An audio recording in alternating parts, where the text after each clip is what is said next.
ପବିତ୍ର ରାମନବମୀ ଉପଲକ୍ଷେ ବସ୍ତା ବଜାର ବିଶାଳ ଶୋଭାଯାତ୍ରା ବାହାରିଥିଲା। ବିଶାଳ ଶୋଭାଯାତ୍ରାରେ ଯୋଗ ଦେବା ପାଇଁ ମୁଁ ବି ପହଞ୍ଚିଗଲି ବସ୍ତା। ତ ବସ୍ତାରେ ବର୍ତ୍ତମାନ ମୁଁ ପହଞ୍ଚିଗଲି ଶୋଭାଯାତ୍ରାରେ।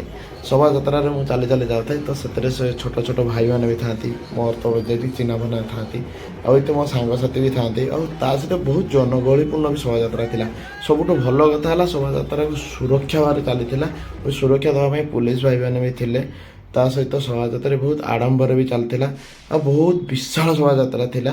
ତା ସହିତ ମୋର ବି ମନ ହେଲା କି ନାଚିବା ପାଇଁ, ମୁଁ ବି ପତାକା ଧରିକି ରାସ୍ତାରେ ନାଚିବା ପାଇଁ ବାହାରି ପଡ଼ିଲି ଶୋଭାଯାତ୍ରାରେ।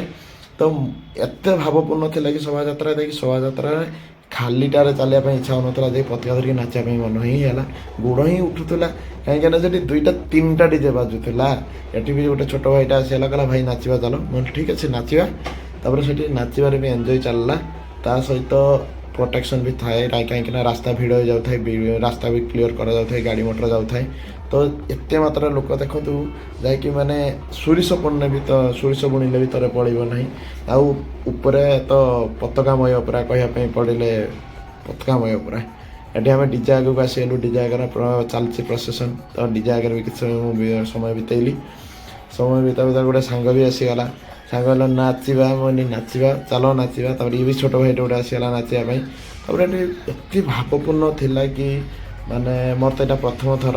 ତ ମୁଁ ଭାବୁଛି କେହି ବର୍ଷ ବି ଏଇ ଶ୍ରୀରାମନବମୀ ଉପରେ ମାନେ ମିସ୍ କରିବିନି। ତା ସହିତ ଶୋଭାଯାତ୍ରାରେ ଛୋଟ ଛୋଟ ପିଲାମାନଙ୍କୁ ରାମ ଲକ୍ଷ୍ମଣ ସୀତା ରଥରେ ବସେଇକି ବୁଲା ଯାଉଥିଲା। ତା ସହିତ ଇଏ ପ୍ରଥମ ଡିଜେ, ତାପରେ ଗାଡ଼ି ବି ଆଗକୁ ଚାଲିଥିଲା।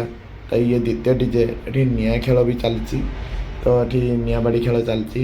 ଏଟା ବି ତ ହୁଏ, ସବୁ ପ୍ରୋଗ୍ରାମରେ ବି ତ ହୁଏ। ତାପରେ ମୁଁ ବି କିଛି ସମୟ ପରେ ମୁଁ ବି ପତାକା ଧରିକି ଡିଜେ ଆଗରେ ନାଚିବା ପାଇଁ ଲାଗିଲି, କାହିଁକିନା ଇଚ୍ଛା ହିଁ ହେଉଥିଲା ଡିଜେ ଆଗରେ ନାଚିବା ପାଇଁ। ତାପରେ ଗାଁରୁ କଲ୍ ଆସିଲା ଯେ ଭାଇ ଜଲ୍ଦି ଆସି ପହଞ୍ଚ, ଆମେ ବି ରାମନବମୀର କରିଛୁ ଯେଉଁ ଖେଚୁଡ଼ି ଭୋଗ। ତ ମୋତେ ସେମାନେ ଫୋନ୍ କରିକି କିଛି ଜଣାଇ ନଥିଲେ। ତାପରେ ମୁଁ ଗାଁ ପହଞ୍ଚିଗଲି କିଛି ସମୟ ପରେ। ଗାଁ ପହଞ୍ଚିବା ପରେ ଖେଚୁଡ଼ି ପ୍ରସ୍ତୁତ ଚାଲିଥିଲା।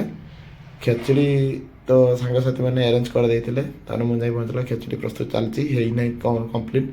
ତ ବଡ଼ମା କରୁଛନ୍ତି, ଖାଲି ହେବା ଉପରେ। ପରିବାକୁ ସେଇଟା ମିଶାଇବେ ବର୍ତ୍ତମାନ।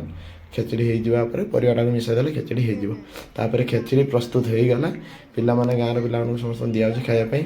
ତାପରେ ବି ଖେଚୁଡ଼ି ଗରମ ଅଛି ନା, ତ କାହାକୁ ବଡ଼ ବାଟି, କାହାକୁ ଛୋଟ ବାଟିରେ ବି ଦିଆଯାଉଛି ଖାଇବା ପାଇଁ। ତ ରାତି ପ୍ରାୟ ଆମକୁ ହେଇଗଲାଣି 8:30 ପାଖାପାଖି ଆମକୁ ବାଣ୍ଟିବା ପାଇଁ। ତ ବହୁତ ଲେଟ୍ ହେଇଯାଇଥିଲା। ଗାଁ ପିଲାମାନେ ବି କିଛି ଛୋଟ ଛୋଟ ପିଲାମାନେ ଶୋଇ ଯାଇଥିଲେ ବି। ତ ଆମେ ତାର ଯାହା ବି ହେଉ, ଆମେ ସବୁ ଖେଚୁଡ଼ି ସମ୍ପୂର୍ଣ୍ଣ ବାଣ୍ଟି ବୁଣ୍ଟା ଦେଲୁ। ବାଣ୍ଟି ବୁଣ୍ଟା ସାରିଲା ପରେ କିଛି ବି ସେଠି ଖାଇଲେ ବି, ଠିଆ ହେଇକି ଖାଇଲେ। ତାପରେ ଆମକୁ ବହୁତ ଖୁସି ଲାଗିଲା ଯାହାକି ଆମେ ସାଙ୍ଗେ ସାଙ୍ଗେ ଖେଚୁଡ଼ି ଆରେଞ୍ଜ କରେଇକି ମାନେ ସବୁ ବାଣ୍ଟି ପାରିଲୁ। ତ ଯାହା ହଉ ଖୁସି ଲାଗିଲା। ଜୟ ଶ୍ରୀରାମ।